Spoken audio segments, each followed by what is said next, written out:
ಆಗಮಿಸಿದ್ದಾರೆ. ಏನು ಹೇಳಿ ಬಯಸ್ತೀರಾ, ಏನು ಸಂದೇಶ ಹೇಳಿ ಬಯಸ್ತೀರಾ?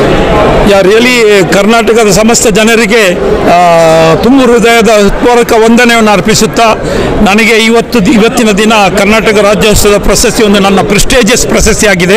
ರಿಯಲಿ ನಾನು ತುಂಬ ಸಂತೋಷ ಪಡ್ತಾ ಇದ್ದೇನೆ. ಹಾಗೂ ನನ್ನ ಫ್ಯಾಮಿಲಿ, ನನ್ನ ಮಕ್ಕಳು ಎಲ್ಲರೂ ನನ್ನೊಟ್ಟಿಗೆ, ನನ್ನ ಅಣ್ಣ ತಮ್ಮಂದಿರು ಎಲ್ಲರೂ ಇದ್ದಾರೆ, ಇಲ್ಲಿ ನಮ್ಮ ಕುಟುಂಬದವರಿದ್ದಾರೆ. ನನಗೆ ಕುಟುಂಬದವರು ಬಂದು ನನ್ನನ್ನು ಆಶೀರ್ವದಿಸಿದ್ದಾರೆ. ನನ್ನ ಆತ್ಮೀಯ ಸ್ನೇಹಿತರು ಬಂದಿದ್ದಾರೆ, ಸೌದಿಯರಿಂದ ಡಿಫರೆಂಟ್ ಕಂಟ್ರಿಯಿಂದ ಬಂದಿದ್ದಾರೆ.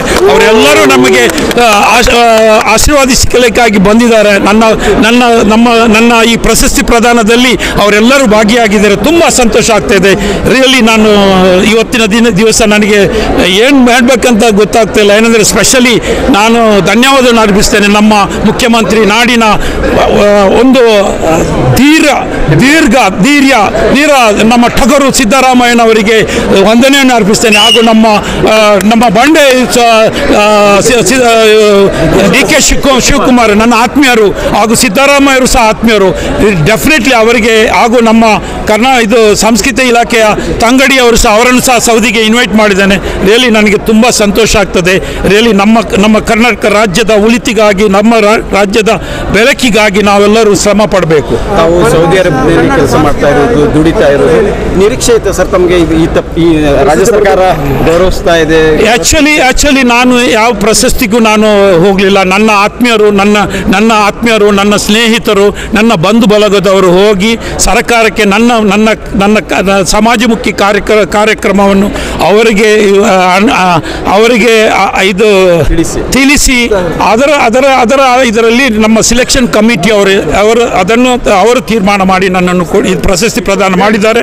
ಎಲ್ಲ ಕಮಿಟಿ ಅವರಿಗೂ, ಶಿವರಾಜಿ ತಂಗಡಿ ಅವರಿಗೂ, ಹಾಗೂ ಇದರ ಸ್ಪೆಷಲಿ ಕಾರ್ಯಕಾರಿಣಿ ಅಂದರೆ ನಮ್ಮ ಮಲೆನಾಡು ಇಂದಿರಾ ಅವರೇ, ಆರತಿ ಕೃಷ್ಣ ಅವರು ನೀವು ಹೊಸತಾಗಿ MLC ಆಗಿದ್ದಾರೆ. ಏನಂದರೆ ಅವರು ನಮ್ಮ NRI ಚೇರ್ಮನ್, ವೈಸ್ ಚೇರ್ಮನ್ ಆಗಿದ್ದಾರೆ. ಮುಖ್ಯಮಂತ್ರಿ ಬಿಟ್ಟರೆ ಅವರೇ ಡಿಸಿಷನ್, ಅವರು ಹೊರನಾಡು ಹೊರದೇಶದ ಡಿಸಿಷನ್ ಅವರು ನಮಗೆ ತುಂಬ ಸಪೋರ್ಟ್ ಮಾಡಿದ್ದಾರೆ. ಅವರಿಗೆ ಗೊತ್ತಿದ್ದು ನಾನು ಸಮಾಜಮುಖಿ ಕಾರ್ಯಕ್ರಮ ಏನು ಮಾಡ್ತಾ ಇದ್ದೇನೆ ಅಂತ.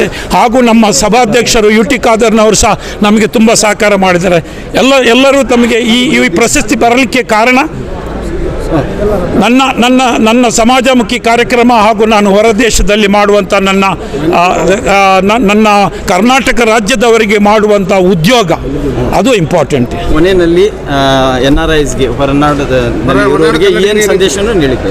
ಹೊರನಾಡು ದೇಶದವರಿಗೆ ಒಂದೇ ಹೇಳೋದೇನೆಂದರೆ, ನಾವೆಲ್ಲ ಆತ್ಮೀಯತೆಯಿಂದ ಇರಬೇಕು, ಸೌಹಾರ್ದತೆಯಿಂದ ಇರಬೇಕು, ಅಕ್ಕ ತಂಗಿಯದರತೆ ಇರಬೇಕು, ಹಾಗೂ ಜಾತಿ ಮತ ಭೇದವಿಲ್ಲದೆ ಎಲ್ಲರನ್ನು ಒಂದಾಗಿ ನೋಡಬೇಕು, ತಂದೆ ತಾಯಿಯವರನ್ನು ಒಳ್ಳೆಯ ರೀತಿಯಲ್ಲಿ ನೋಡಬೇಕು. ಅದೇ ಬೇಕಾದ್ದು ಕುಟುಂಬದವರನ್ನು ಒಳ್ಳೆಯ ಒಂದು ಆತ್ಮೀಯತೆಯಿಂದ ನೋಡಬೇಕು. ಇದೇ ನನ್ನ ಒಂದು ಉದ್ದೇಶ. Thank you.